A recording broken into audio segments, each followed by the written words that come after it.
Long before self-service pumps and card readers, stopping for gas felt a little like visiting a small neighborhood shop. In the early days of driving, gas stations were not designed for speed. They were designed for service.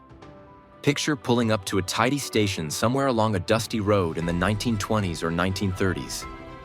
The moment your car rolled to a stop, an attendant in a crisp uniform would walk over with a friendly smile. He would greet you, ask how much fuel you needed, and get to work immediately. But pumping gas was only the beginning.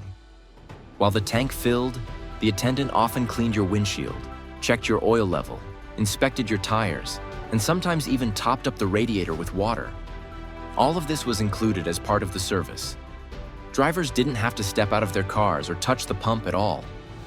This idea of full service wasn't just about convenience. At the time, cars were far less reliable than they are today. Engines overheated more easily, tires wore out faster, and drivers often needed a quick check to make sure everything was running smoothly before continuing their trip. Gas stations became little roadside lifelines. Many stations even had small service bays where mechanics could fix minor problems on the spot. If your car needed a belt tightened or a tire patched, chances were someone there could help. Because of this, drivers often built real relationships with their local stations. The attendants recognized regular customers, remembered their cars, and treated them more like neighbors than transactions. For decades, this friendly, hands-on experience defined what it meant to stop for gas.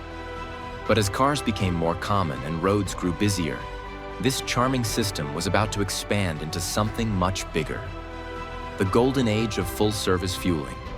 By the 1940s and 1950s, full-service gas stations had become a familiar part of everyday life.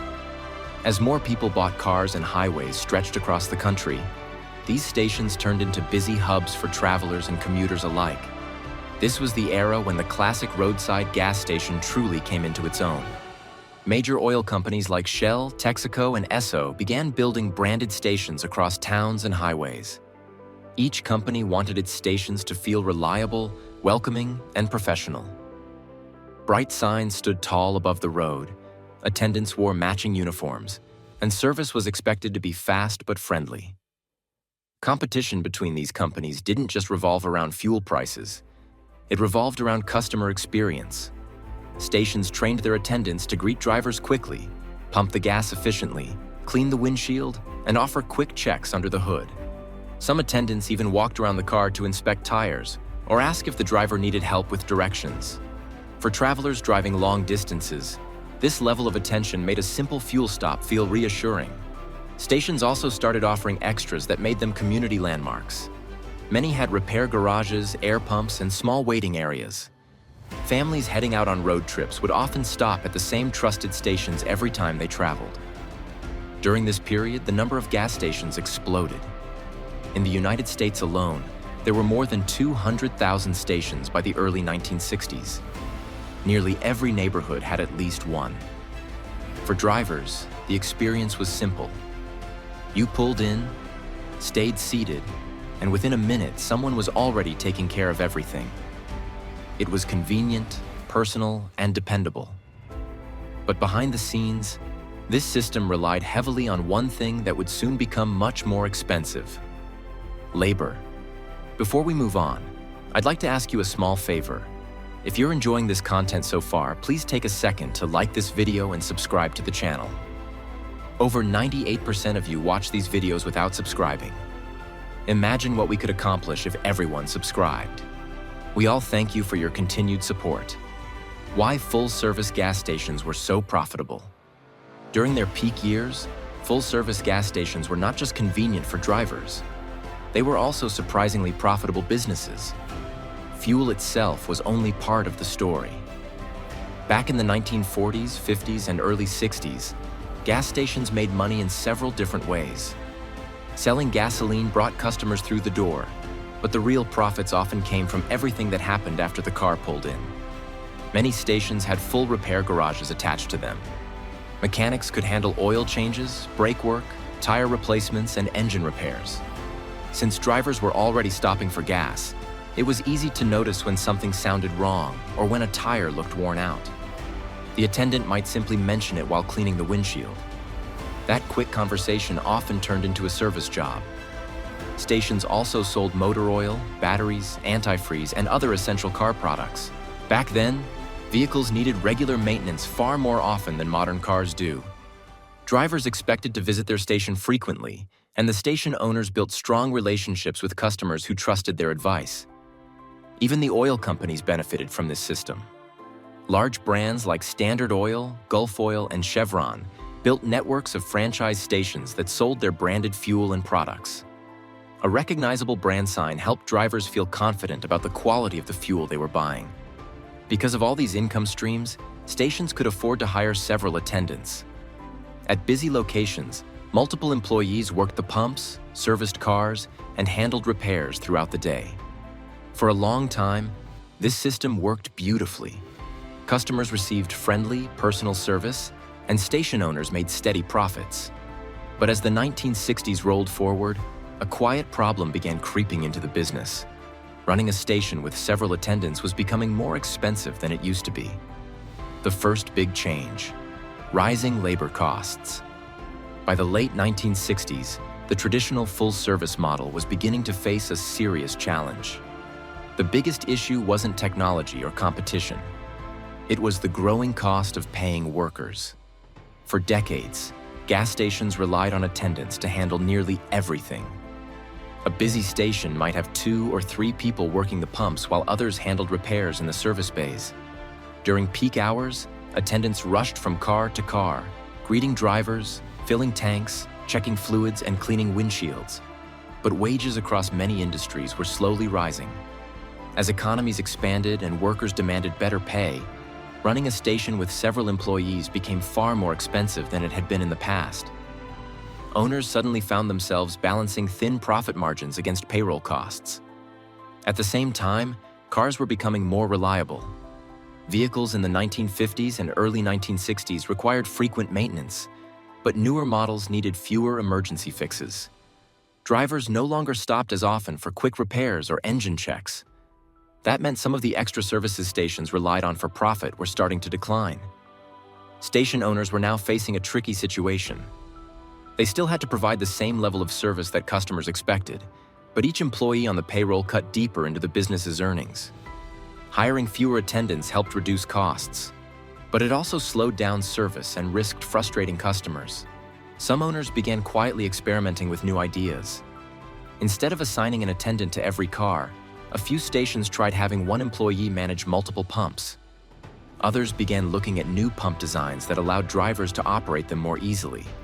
These small experiments didn't seem revolutionary at the time, but they hinted at a future where drivers might eventually take on a task that had always belonged to someone else. The oil crisis. That changed everything. If rising labor costs started to weaken the full-service model, the oil crises of the 1970s delivered the real shock. In 1973, the global oil market was suddenly thrown into chaos during the 1973 oil crisis. Several oil-producing nations limited exports, and almost overnight gasoline supplies tightened across many countries. For drivers, the change was immediate and frustrating. Long lines began forming outside gas stations. Cars stretched down entire city blocks as people waited their turn just to fill up their tanks. Stations that once felt calm and orderly suddenly became crowded and tense. In many places, gas stations even ran out of fuel completely. To manage the shortages, governments introduced temporary rules about when people could buy gasoline. Some regions used odd-even systems based on license plates, allowing drivers to buy fuel only on certain days. What used to be a quick stop now required planning, patience, and sometimes luck. For station owners, the situation created a new kind of pressure. When hundreds of cars were waiting in line, the old full-service system became painfully slow. Attendants had to greet each driver, pump the fuel, clean windshields, and complete payments one car at a time. The process simply couldn't keep up with the massive demand. Stations needed a faster way to move cars through the pumps. Some began experimenting with self-service lanes where drivers could pump their own gas while attendants supervised from a distance. Without realizing it, many customers were trying self-service for the first time simply because it was the quickest way to get fuel. Then another major shock arrived during the 1979 energy crisis. Once again, shortages and long lines returned. And by this point, the idea of pumping your own gas no longer seemed so unusual. How self-service pumps took over. By the late 1970s, something that once seemed unthinkable was slowly becoming normal. Drivers were beginning to pump their own gas. The idea actually existed much earlier. A few experimental self-service stations appeared as far back as the late 1940s. But most places didn't allow them. Many states had safety laws requiring trained attendants to handle gasoline pumps, mainly because fuel was considered dangerous. But as the oil crises strained the system, those rules started to loosen. Station owners were under enormous pressure to serve more customers while controlling costs. Self-service pumps offered a simple solution. One employee could supervise several pumps instead of personally fueling every car. For the first time, drivers stepped out of their vehicles, grabbed the nozzle, and filled their tanks themselves. At first, the experience felt strange to many people. For decades, fueling a car had always been someone else's job. Now customers were being asked to do it on their own. But station owners added an important incentive. Self-service gas was cheaper. Without the cost of several attendants, stations could offer slightly lower prices for customers willing to pump their own fuel. That small discount turned out to be surprisingly powerful. As more stations adopted this model, drivers started noticing the difference in price between full-service pumps and self-service ones. Many people quickly decided that saving a few cents per gallon was worth stepping out of the car. Technology also helped speed things up. Pumps became easier to operate, clearer instructions were added, and payment systems became more streamlined. By the early 1980s, self-service stations were spreading rapidly across the country. What had started as a temporary solution during fuel shortages was quietly becoming the new normal for drivers everywhere. Why customers slowly accepted pumping their own gas. At first, many drivers weren't thrilled about the idea of pumping their own gas. For decades, people had grown used to the comfort of staying in their cars while someone else handled the task. It felt convenient, almost like a small luxury built into everyday life. So when self-service pumps began appearing, some customers resisted the change. Early on, a few drivers worried about safety. Gasoline was still seen as something that required trained attendants to handle. Others simply didn't like the idea of getting out of their car in bad weather or learning how to operate the pump themselves. But one factor gradually changed people's minds: price. Stations that offered self-service fuel usually sold it for less than full service. Even a small difference of a few cents per gallon was enough to catch people's attention, especially during times when gasoline prices were rising. Drivers quickly realized they could save money every time they filled up. Over time, the process also became easier. Pumps were redesigned to be more user-friendly. Clear instructions were printed on the machines, and attendants were usually still nearby in case someone needed help. After a few visits, most drivers discovered the task was simple. You lifted the nozzle, selected the fuel grade, squeezed the handle, and waited for the tank to fill. What once seemed unfamiliar quickly became routine. Younger drivers in particular adapted quickly because they had never experienced the old system for very long. To them, pumping gas was just another normal part of owning a car. Slowly but surely, attitudes changed. What had once felt like an inconvenience started to feel completely ordinary, and full-service stations began disappearing from everyday life. The rise of convenience stores and the new gas station model. As self-service fueling became the norm in the 1980s, gas stations began transforming in another unexpected way. Instead of focusing on repairs and personal service, many stations started focusing on retail. This shift created the modern gas station we recognize today. Station owners realized something interesting. The profit from selling gasoline was actually quite small. Fuel prices were highly competitive, and margins were often thin. But inside the station, small everyday items could generate much higher profits. Snacks, drinks, cigarettes, and quick groceries suddenly became a huge opportunity. That's when the convenience store began moving into gas stations. Instead of large repair garages and rows of mechanics, many stations built compact stores where drivers could quickly grab food, coffee, or other essentials. Companies like 7-Eleven had already proven that convenience stores could be extremely successful. Gas stations began copying that idea by combining fuel pumps with small retail shops. The result was a completely new business model. Drivers would pull in, pump their own gas, and then step inside to buy a drink or snack before continuing their trip. These quick stops turned out to be incredibly profitable. In many cases, the store inside the station started making more money than the gasoline itself. Because of this shift, the role of attendants changed dramatically. Instead of several employees working outside at the pumps, most stations only needed 1 or 2 workers inside the store managing payments and stocking shelves. By the 1990s, the traditional full-service station with multiple attendants had almost completely vanished. In its place stood a new kind of roadside stop. Part gas station, part mini supermarket, designed for speed and convenience rather than personal service.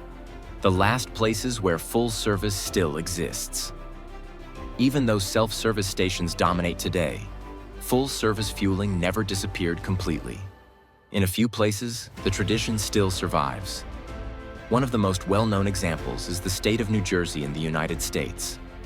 For decades, state law has required gas stations to provide full service. Drivers are not allowed to pump their own gas there. Instead, attendants still walk up to the car, ask how much fuel you need, and handle the entire process. A similar rule existed for many years in Oregon, although the state has gradually allowed some self-service stations in recent years, especially in rural areas. These laws were originally created for safety and employment reasons. Lawmakers believed trained attendants could handle gasoline more safely than customers, and the system also provided steady jobs. But beyond these legal exceptions, a small number of full-service stations still operate voluntarily. In certain neighborhoods, particularly in busy cities or older communities, some stations continue offering full service as a premium option. Drivers may pay slightly more, but they enjoy the convenience of staying in their cars while someone else fills the tank and cleans the windshield. For elderly drivers or people with mobility challenges, this service can still be very helpful. There are also a handful of historic stations that preserve the classic experience almost like a time capsule. Attendants wear uniforms, greet customers warmly, and provide the kind of personal attention that once defined the entire industry. While these places are rare today, they serve as a reminder of what fueling a car used to feel like. And when you experience it, even once, it's easy to understand why so many people still remember the era of full-service gas stations so fondly. Will full-service gas stations ever make a comeback? Today, for most drivers, pumping your own gas feels completely normal. It's quick, familiar, and something people rarely think twice about. But every now and then, the question pops up again. Could full-service gas stations ever return? In some ways, the idea never fully disappeared. There are still drivers who appreciate the convenience of staying in their car while someone else handles the fuel. For elderly customers or people with disabilities, full service can be genuinely helpful. That's one reason a few stations still offer it as a premium option, usually at a slightly higher price. But the main challenge remains the same one that changed the industry decades ago: labor costs. Running a station with multiple attendants simply costs far more money than operating a self-service station. Since gasoline margins are already very small, most owners would struggle to make the numbers work. However, the future of fueling may change the conversation in an unexpected way. As electric vehicles become more common, the process of fueling a car is starting to look different. Charging a vehicle takes much longer than filling a tank with gasoline. Because of that, some companies are experimenting with service models where staff help drivers plug in their cars, manage charging stations, or provide other assistance while they wait. In a strange twist, the next generation of roadside stops could bring back a version of the old service culture. It may not look exactly like the classic gas stations of the 1950s, with attendants rushing to clean windshields and check oil levels. But the idea of personal service at the pump might not be gone forever. Sometimes old ideas simply return in new forms. Full-service gas stations were once a normal part of everyday driving. but rising costs and changing technologies slowly replaced them with self-service. Today they're mostly gone, but they remain a small reminder of a very different era of the road. If you enjoyed watching, don't forget to hit that like and subscribe button and drop us a note in the comments letting us know what you want to see us do next.